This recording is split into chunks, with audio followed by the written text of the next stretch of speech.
Next topic है तलाक का तरीक़ाकार क्या होगा। Procedure for divorce. डाइवोर्स का तरीका है कि सबसे पहले शोहर जो है वो रिटन फॉर्म में एक नोटिस भेजेगा चेयरमैन को कि वो तलाक दे रहा है, और एक कॉपी इसी तरह की अपनी वाइफ को भेजेगा जिसमें लिखा होगा कि वो अब शादी को, अपनी मैरिज को कंटिन्यू नहीं रखना चाहता।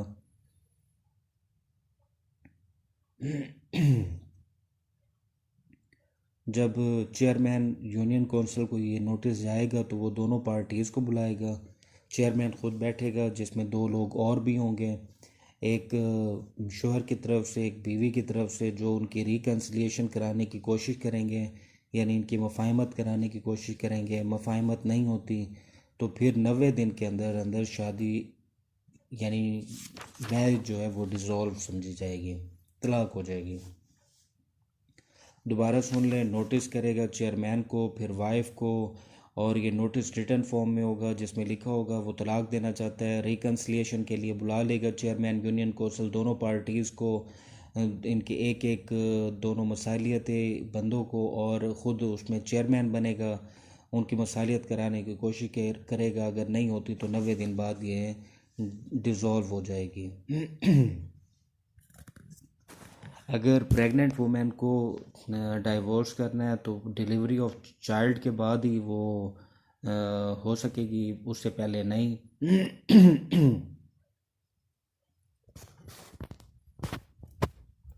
रेवोकेशन भी हो सकती है, 90 दिन अगर नहीं गुजरे तो वो एक दूसरे से रब्ता कर सकते हैं रिकन्सिलिएशन ऑफिसर यानी चेयरमैन के ज़रिए। अगर कोई इसको फॉलो नहीं करता इस तरीके कार को तो 1 महीने तक की जो है वो 1 साल तक की सज़ा दी जा सकती है और 5,000 जुर्माना। इद्दत उस दिन शुरू होगी जिस दिन ये शादी ख़त्म हो जाएगी, यानी मैरिज ख़त्म हो जाएगी, उस दिन से इद्दत शुरू होगी।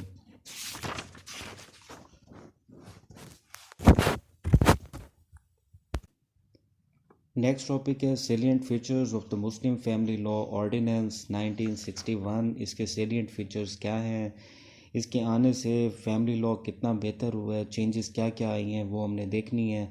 उससे पहले बहुत सारी चीज़ें जो इसमें शामिल नहीं थी फैमिली लॉज में 1961 में वो शामिल की गई हैं। पहला ये कि जो the family law ordinance apply to the Muslim of Pakistan, ये सिर्फ पाकिस्तान के मुसलमानों पे होगा, आउटसाइड द कंट्री जो मुस्लिम हैं उनके ऊपर ये अप्लाई नहीं होगा। इसी तरह सक्सेशन में इसमें एक चेंज है कि ग्रैंड जो चिल्ड्रन हैं वो उन्हें दादा की जायदाद से हिस्सा मिलेगा। अगर उनका बाप नहीं है तो वो दादा की जायदाद से हिस्सा लेने के हकदार होंगे सेक्शन 4 में। और सेक्शन 5 में एक जो चीज़ शामिल हुई है कि रजिस्ट्रेशन ऑफ मैरिज ज़रूरी है, अगर रजिस्ट्रेशन नहीं होती तो सज़ा मिलेगी। इसी तरह पॉलीगैमी, अगर एक शख्स पहले से मौजूद बीवी की सूरत में दूसरी शादी, तीसरी शादी या चौथी शादी करता है तो उसे पहले वाली वाइफ या पहले वाली वाइफ्स तमाम से इजाज़त परमिशन लेके शादी करना होगी, वरना सज़ा का मुर्तकिब होगा। और इसी तरह फिर एक और change, effectiveness of divorce section 7 में दिया हुआ है 1961 के MLFO में कि 90 दिन गुजरने के बाद शादी ख़त्म होती है, उससे पहले जो है वो एक दूसरे से रब्ता हो सकता है, ताल्लुक़ दोबारा जोड़ा जा सकता है। इसी तरह फिर छठी इसमें जो चीज़ है वो हलाला को ख़त्म किया गया है, सेक्शन 7 में ही है, जो कि एक बड़ा गलत कॉन्सेप्ट था कि अगर कोई बंदा तलाक देता है तो फिर उसकी जो बीवी थी पहले वाली वो किसी और के साथ शादी करे फिर उसके साथ करे, ऐसा इसको ख़त्म किया गया।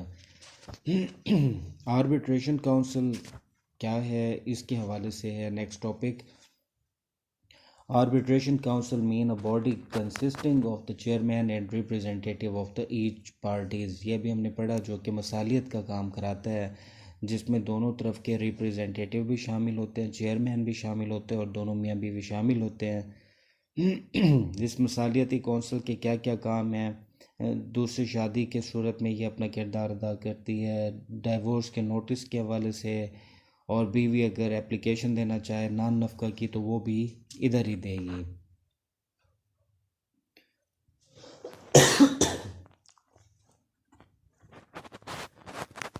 इसके जो बनने वाले आर्बिट्रेशन काउंसिल का चेयरमैन होता है उसके लिए ज़रूरी है कि वो नॉन मुस्लिम ना हो और यानी डिसेबल ना हो, वो अपना काम बेहतर तरीके से कर सकता हो। ये दो शराइत हैं।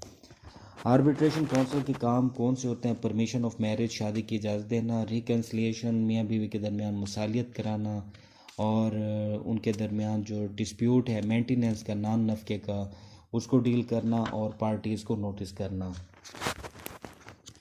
नेक्स्ट क्वेश्चन है डॉवर के हवाले से कि हक महर क्या होता है।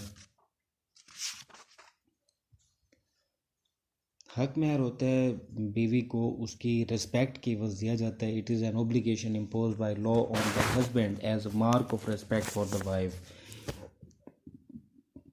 ये रखा इसलिए जाता है ताकि शोहर के लिए इतना आसान ना हो अपनी बीवी को छोड़ना। वो इतना हैंडसम उसे लिख के दे कि फिर जब वो डाइवोर्स करने लगे तो उसे फिर सोचना पड़े कि मैं किस तरह करूं, मुझे तो बहुत कुछ जो है वो देना पड़ेगा, फिर ही मेरी जान छूटेगी।